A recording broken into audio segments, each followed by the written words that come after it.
39 SAARC charter day के मौके पर हमारे प्राइम मिनिस्टर अनवरुल हक काकड़ ने कहा कि जो इस ऑर्गेनाइजेशन को रुकावटें हैं वो रिमूव कर देनी चाहिए। उन्होंने कहा कि तकरीबन 2 बिलियन पॉपुलेशन का सवाल है जो कि साउथ एशिया में रह रही है और उनका स्टैंडर्ड ऑफ लिविंग जो है वो बहुत ज़्यादा लो है। सो उस स्टैंडर्ड ऑफ लिविंग को इम्प्रूव करने के लिए ज़रूरी है कि जो सार्क की कंट्रीज़ हैं यानी कि जो रीजनल कंट्रीज़ हैं वो एक दूसरे के साथ कोऑर्डिनेशन करें। पहले ये देख लेते हैं कि सार्क है क्या। सार्क एक ऐसा इदारा है जो रीजनलिज्म के कॉन्सेप्ट के ऊपर बनाया गया साउथ एशिया में। 20th सेंचुरी को हम देखते हैं तो रीजनलिज्म का कॉन्सेप्ट जो है वो हमें प्रिवेल करता हुआ दिखाई दे रहा था दुनिया में। यूरोपियन यूनियन को अगर हम देखें तो वो एक रीजनलिज्म की प्रैक्टिकल मैनिफेस्टेशन है। रीजनलिज्म होती क्या है कि एक रीजन में रहने वाली जो सारी कंट्रीज़ होती हैं वो एक दूसरे के साथ कोऑर्डिनेट करना स्टार्ट कर देती हैं ताकि socio economic and cultural development हो सके, वहाँ के लोगों का लाइफस्टाइल, वहाँ के लोगों का लिविंग स्टैंडर्ड इम्प्रूव हो सके। ये आइडिया यूरोपियन वर्ल्ड में पहले हमें सक्सेसफुल होता हुआ दिखाई दिया in the form of European union 1991 में, जो कि बनाई गई। और यूरोप ने इस आइडिया को क्यों फॉलो किया? बिकॉज यूरोप ने वॉर्स लड़ी, वर्ल्ड वॉर 1, वर्ल्ड वॉर 2, तो उसमें जो डेवस्टेशन थी उस डेवस्टेशन ने इनको इस चीज़ की तरफ धकेला कि आप लोग जो है ना पीस की तरफ आओ और ह्यूमन वेलफेयर की तरफ आओ।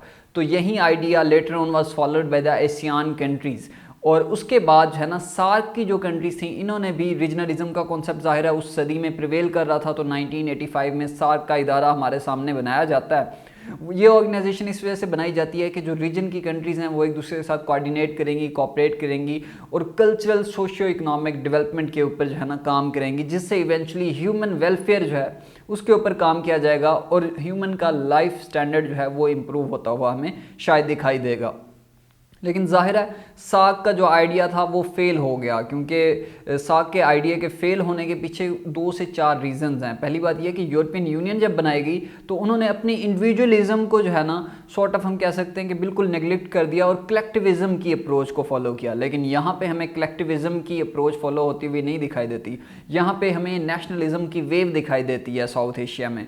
अब साउथ एशिया में चाहे आप इंडिया की बात करो तो वो एक नेशनलिज्म की आइडियोलॉजी प्रमोट करने की कोशिश की जा रही है, particularly in the era of Modi अगर हम बात करें तो बहुत ज़्यादा नेशनलिज्म वहाँ पे प्रमोट की जा रही है। सिमिलरली पाकिस्तान में पिछले जो हमारी गवर्नमेंट थी इमरान खान साहब, उनकी जो पॉपुलिज्म थी तो उसके तहत हम देख सकते हैं कि यहाँ पे भी एक नेशनलिस्ट सेंटिमेंट्स जो हैं मौजूद हैं। सिमिलरली बाकी जो कंट्रीज़ हैं साउथ एशिया की वहाँ पे एक नेशनलिस्टिक सेंटिमेंट्स मौजूद हैं। तो ये बिल्कुल भी पॉसिबल नहीं है इस तरह की सोसाइटी में जो रीजनलिज्म का आइडिया है वो प्रमोट हो सके। सेकेंडली यहाँ पे ये जो रीजन है यहाँ पे जियो पोलिटिकल रेवलरीज हैं, टेरिटोरियल कॉन्फ्लिक्ट्स हैं, the conflicts between Pakistan and India, जिसमें बार बार ये दोनों स्टेट्स एक दूसरे को इस चीज़ के लिए ब्लेम करती हैं कि जो है ना ये टेररिज्म स्पॉन्सर करते हैं। इंडिया पाकिस्तान को ब्लेम करता है और पाकिस्तान जो है ना अपनी मिजरीज़ के लिए या फिर जो है ना इंडिया की तरफ से जो टेररिज्म की जाती है, जैसे कि 2018 में इंडिया ने अफ़गानिस्तान के थ्रू पाकिस्तान में टेररिज्म करने की कोशिश की।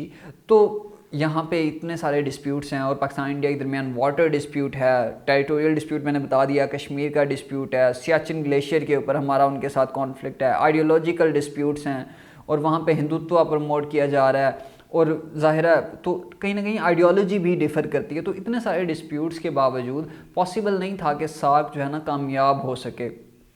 लेकिन फिर भी क्योंकि मैंने बताया कि रीजनलिज्म की वेव चल रही थी, सो सार्क की जब ऑर्गेनाइजेशन बनाई गई तो इन्होंने भी कुछ अग्रीमेंट साइन किए। इन्होंने सफ्ता साइन किया, south Asia preferential trade agreement, इन्होंने सफ्ता साइन किया, south Asia free trade agreement. उसका ऑब्जेक्टिव यही था कि फ्री ट्रेड को इम्प्रूव किया जाए, लेकिन फ्री ट्रेड जो है ना प्रमोट नहीं की गई। इवन अगर मैं बात करूँ साउथ एशिया की तो यहाँ पे रीजन की जो ट्रेड है वो तकरीबन 5% तक है। सो ये बड़ा ही एक मिनिमल सा फिगर है। तो वो जो ऑब्जेक्टिव था सार्क के बनने का वो फेल होता हुआ दिखाई दिया और जियोपॉलिटिकल जो कॉन्फ्लिक्ट्स थे, जो टेरिटोरियल डिस्प्यूट्स थे वो डोमिनेट होते हुए दिखाई दिए। सिमिलरली 2016 में सार्क का 19th समिट होता है जो कि पाकिस्तान में होने जा रहा होता है और इंडिया उससे विदड्रॉ कर लेता है और इंडिया अपना नैरेटिव देता है, वही नैरेटिव जो वो आज भी दे रहा है कि पाकिस्तान टेररिज्म स्पॉन्सर करता है। इवन जब हमारे एससीओ का समिट हुआ, जब बिलावल साहब वहाँ पे गए तो तब भी इंडिया ने यही बात की। तो वो जो सार्क का समिट जो था उस समिट में जब इंडिया ने ब्लेम किया, इंडिया ने ख़ुद को विदड्रॉल किया एंड उनका जो विदड्रॉल था इवेंचुअली वो फॉलो किया गया अफ़गानिस्तान की तरफ से, बांग्लादेश की तरफ से और बाकी कंट्रीज़ की तरफ से। तो वो सार्क का समिट नहीं होता। उसके बाद से हमें सार्क का कोई भी समिट होता हुआ दिखाई नहीं देता। इवन 2022 में दोबारा जब पाकिस्तान के पास इस चीज़ की सॉर्ट ऑफ बारी आती है समिट की, तो पाकिस्तान दोबारा ऑफ़र देता है इंडिया को कि आप जो है ना आएँ, ज्वाइन करें। अगर आप नहीं करना चाहते तो आप वीडियो लिंक के थ्रू ज्वाइन करें, लेकिन इंडिया ने इस चीज़ को भी रिजेक्ट कर दिया। और इंडिया जो है ना, सबसे बड़ी रुकावट इंडिया का एटीट्यूड है सार्क को प्रमोट करने में, रीजनलिज्म को प्रमोट करने में, इस साउथ एशिया के रीजन में इकोनॉमिक इंटीग्रेशन को प्रमोट करने में जो सबसे बड़ी हिंड्रेंस है वो इंडिया का एटीट्यूड है। इंडिया ज़ाहिर है हेजिमोनिक एम्बिशंस चाहता है। सो वो रीजनल ऑर्गेनाइजेशन जो सार्क है, इससे हट के वो अपनी सब रीजनल ऑर्गेनाइजेशन बना रहा है, जिसमें बाकी सारी कंट्रीज़ को तो वो कंसीडर कर रहा है, लेकिन पाकिस्तान को क्या कर रहा है, आइसोलेट करने की कोशिश कर रहा है। सो इंडिया का जो एटीट्यूड है वो सबसे बड़ी हिंड्रेंस रहा है सार्क को प्रमोट करने में। इस वजह से जो है ना सार्क एक फेलियर रहा है। सार्क का कॉन्सेप्ट कभी भी यहाँ पे कामयाब नहीं हो सका, और जो रीजनल इंटीग्रेशन, इकोनॉमिक इंटीग्रेशन का कॉन्सेप्ट था वो भी कभी यहाँ पे कामयाब नहीं हो सका।